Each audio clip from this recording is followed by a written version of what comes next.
विवाह दुईटी हृदय एवं परिवार एक पवित्र बंधन किंतु ए बंधन जदि गोटाए सुचिंतित षड़यंत्र पलटि जाए। महाराष्ट्र बीड जिल्लारू एमिति एक आश्चर्यजनक घटना सामना को आसी जहाँ शुणिले आपणक पाद तलू माटी खसीजिब।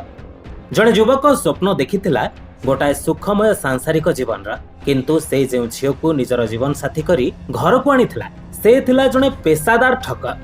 गोटाए कि दुईटी नुहे पूर्वरु 8 थर विवाह कर सारिथिला एई लुटेरा नववधू। आसंतु जानिबा गाँ गहलीर निरीह युवकों को टार्गेट करुथिबा ए भयंकर ठक गैंगर पूरा कहानी।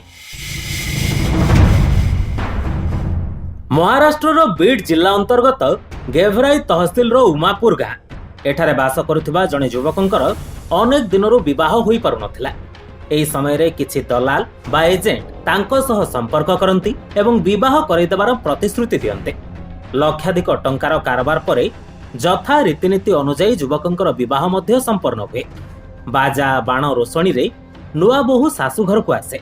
सबुकिछि स्वाभाविक मन हेउथला किंतु विवाहर मात्र किछि दिन परे एही खुशीर माहौल एक भयंकर निराशारे परिणत हो जाए।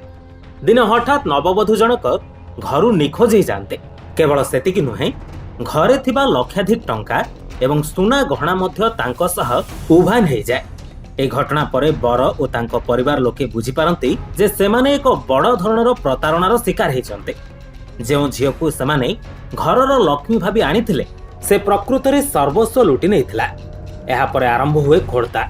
आउ जो सत्य सामना को आसे ताहा काहार भी होश उड़े देबा। अनुसंधान रु जना पड़े जे जेउ युवतीटी को एई युवक जनक निजर स्त्रीर मान्यता देथिले से थिला एक बड़ ठक गैंगर मुख्य मोहरा। सबुठारु आश्चर्यकर कथा हेउछि एहा थिला सेई युवतीर नवम विवाह। हाँ, आपण ठीक सुनिछन्ते। पूर्वरु से 8 जण युवकों को ठीक एई भली ढंगरे विवाह करी लुटी सारिथिला।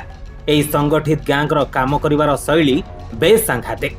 एमानकर टार्गेट हेउछन्ती गाँ गहलीर सेई युवक माने जेउ मानकर विवाह पई कन्या मिलिबारे असुविधा हेउथला।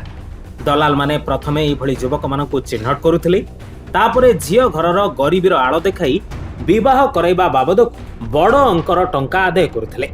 आउ थरे विवाह हेजिबा परे सुविधा देखि एई लुटेरा नववधू सबु किछि धरी फेरार हो जाउथला।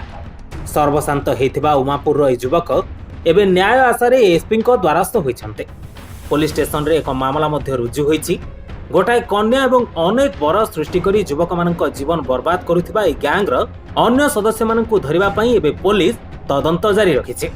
ए घटना समाज पई एक बड़ चेतावनी। विवाह भली पवित्र संपर्क रे केवल मध्यस्थी कथारे अंध भली विश्वास करिबा केते भयंकर होई पारे ताहा ए घटना प्रमाणित करिছে।